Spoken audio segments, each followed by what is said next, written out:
Olá, irmãos! Saúdo cada um de vocês com a graça e a paz de nosso Senhor Jesus Cristo, amém? Meu nome é Miriam Anita e hoje é a nossa Sexta-feira com Cristo. E a Sexta-feira com Cristo é um momento muito especial para o nosso devocional. Obviamente, todos os dias a gente faz um devocional baseado na palavra, mas a sexta-feira ela é utilizada especialmente para falar da obra salvadora de Jesus Cristo. Então é um dia muito especial, é um dia que a gente gosta demasiadamente de compartilhar. Esse texto, o texto de hoje, foi escrito pelo irmão Fabrício Freitas. Ele escreve todas as sextas-feiras. E ele é pastor, diretor executivo de Missões Nacionais, e ele é de Brasília, lá do Distrito Federal. Então ele escreveu um texto chamado Não pelas Obras.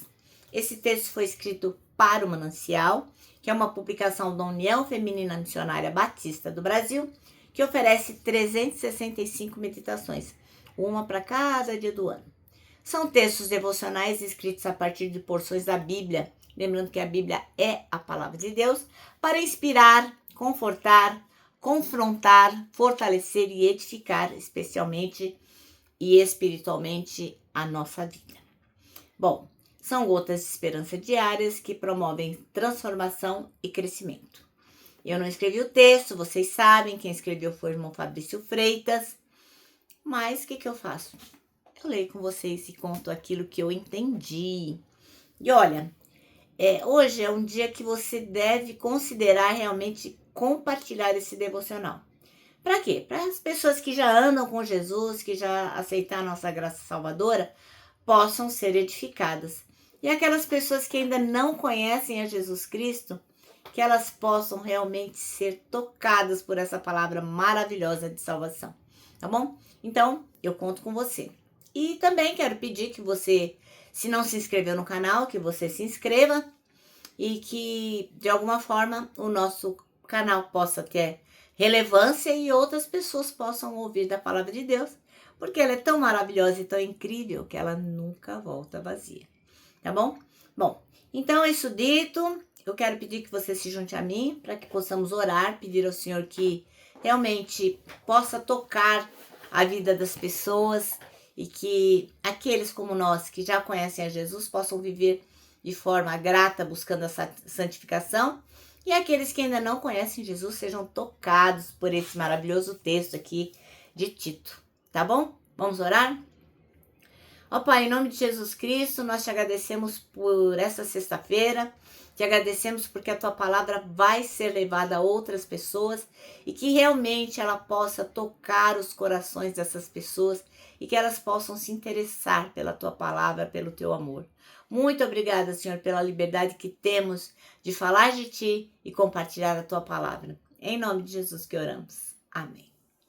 Bom, irmãos, então hoje nós vamos ler Tito. E Tito, para aqueles que não têm mais intimidade, muita intimidade com a palavra, é um livro da Bíblia, é uma carta que o irmão Paulo, o apóstolo Paulo, escreveu para Tito. E esse trecho que nós vamos ler, Tito 3, de 1 a 7, vai ensinar que a salvação ela não vem por obras que a gente faz, por coisas boas, por caridade, nada disso. Ela vem só e única e exclusivamente pela misericórdia de Jesus Cristo, só por isso. Então, Deus manifestou o seu amor mandando Jesus para nós. E o Espírito Santo coloca essa palavra no nosso coração. Então, o texto vai destacar que a gente é justificado, a gente se aproxima de Deus pela graça. E através dessa graça a gente é herdeiro da vida eterna. O texto bíblico é bem contundente, ele fala que não é por obras e que nós somos justificados pela graça de Jesus Cristo, né? Qual que é a mensagem principal? O irmão Paulo, o apóstolo Paulo, ele vai enfatizar, deixar bem claro que não é o esforço humano, não é as boas obras, não é a caridade, não é ser bonzinho, nada disso que vai garantir a salvação, mas a misericórdia de Deus. Então a salvação é pela graça. Porque às vezes a pessoa fala assim, nossa, fez tanta maldade e agora vai para o céu. É sempre um problema entre a pessoa e Deus, e nunca entre nós e a pessoa. Porque a salvação é individual. Então o Senhor fala que aquele que crê e confessar com a sua boca vai ser salvo. Aquele que se arrepender vai ser salvo, independente daquilo que fez. Então, muitas vezes nós somos arrogantes o suficiente de nos acharmos melhor que o outro, mas não somos, né? Não existe pecadinho e nem pecadão. Existe pecado e Deus não se agrada do pecado, apesar de nos amar. Outra coisa que o texto vai nos ensinar, que é a transformação espiritual, é a obra do Espírito. Ele é que nos regenera e nos dá vida nova. Então, a renovação é do Espírito Santo. Outra coisa, somos declarados justos diante de Deus por meio da fé em Cristo, não por méritos próprios. Então, é importante colocar isso na cabeça. A justificação é pela fé. Bom, e a esperança da vida eterna? É o resultado da graça, né? Esse é o resultado da graça, a esperança da vida eterna, a promessa firme para aqueles que realmente acreditam. Qual é o contexto e a aplicação? O irmão Paulo, o apóstolo Paulo, vai instruir os cristãos a se sujeitarem às autoridades e a viverem em paz, mostrando mansidão e respeito. Ele não está falando de ser bobo, mas manter a mansidão e respeito. Então, ele lembra que antes a gente era insensato, era escravo do pecado, mas a gente foi transformado pela bondade de Deus. Então, não é que ele tem amnésia, ele lembra disso. E, ora, as boas obras são frutos, né? Não é que, porque eu vou ser ruim, sou de Jesus, não. Embora a obra não seja a causa da salvação, as obras são a consequência, as boas obras, né? São a consequência natural da vida regenerada. Se você foi regenerado pelo Espírito Santo, obviamente você vai dar bons frutos. E qual que é a reflexão prática? Bom, reconhecer que a gente não pode salvar a si mesmo, temos que ter essa humildade. Outra coisa, nós temos que celebrar a misericórdia de Deus que nos alcançou, então temos que ser gratos. Outra coisa, viver em santidade e praticar boas obras com testemunho de fé. Temos que ter responsabilidade. E por último, temos que ter esperança, firmar-se na promessa da vida eterna que é segura em Cristo. Então, a gente não está falando aqui de perfeição, mas de perfectibilidade, né? Buscar a perfeição através de Jesus Cristo. Então, vamos ler nosso texto, é Tito 3, de 1 a 7. E diz assim, recomende aos irmãos que respeitem as ordens dos que governam e das autoridades, que sejam obedientes e estejam prontos a fazer tudo o que é bom. Aconselhem que não falem mal de ninguém, mas que sejam calmos e pacíficos e tratem todos com educação. Pois antigamente nós mesmos não tínhamos juízo e éramos rebeldes e maus. Éramos escravos das paixões e dos prazeres de todo tipo, e passávamos a nossa vida no meio da malícia e da inveja. Os outros tinham ódio de nós, e nós tínhamos ódio deles. Porém, quando Deus, o nosso Salvador, mostrou a sua bondade e o seu amor por todos, Ele nos salvou, porque teve compaixão de nós, e não porque nós tivéssemos feito alguma coisa boa. Ele nos salvou por meio do Espírito Santo, que nos lavou, fazendo com que nascêssemos de novo, dando-nos uma nova vida. Deus derramou com generosidade o seu Espírito Santo sobre nós, por meio de Jesus Cristo, nosso Salvador. E fez isso para que, pela sua graça, nós sejamos aceitos por Deus e recebamos a vida eterna que esperamos. Esse ensinamento é verdadeiro. Amém? Bom, então, nessa sexta-feira com Cristo, nós vamos falar que não é pelas obras, né? E o versículo escolhido é o 5, né? Parte do 5 que diz ele, né? Jesus Cristo nos salvou, não por obras de justiça praticado por nós, mas segundo a sua misericórdia, ele nos salvou mediante o lavar regenerador e renovador do Espírito Santo. A nossa salvação é resultado direto da misericórdia de Deus. Não é resultado de méritos humanos. E é como uma antiga obra de arte, né?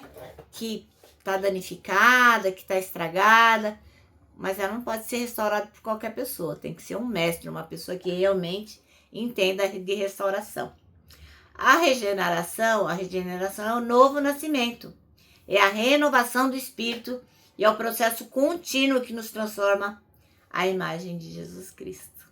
Por melhor que a gente seja, por melhor que sejam as nossas intenções, elas não podem, não vão conseguir nos justificar diante de Deus. Por quê? Porque a salvação é um ato de misericórdia divina, um presente que a gente recebe, não uma recompensa, é um presente, entendeu? É de graça, mas para Jesus Cristo não foi de graça. Então, é a graça que nos alcança. A gente é lavado, regenerado e renovado, capacitados a viver uma vida nova, diferente, marcada pela presença do próprio Deus em nós. Isso faz todo sentido para mim e espero que faça para você também. Quando eu olho quem eu fui e quem eu sou, nossa, faz toda a diferença. A verdade é que, por mais que a gente tente, a gente não consegue por nós mesmos nos salvar. Mas há uma esperança. Deus já providenciou tudo o que a gente precisa. Ele quer dar a você uma nova vida cheia de propósito. Então, se você, como eu, tá pensando, puxa, quanta coisa errada eu fiz, né?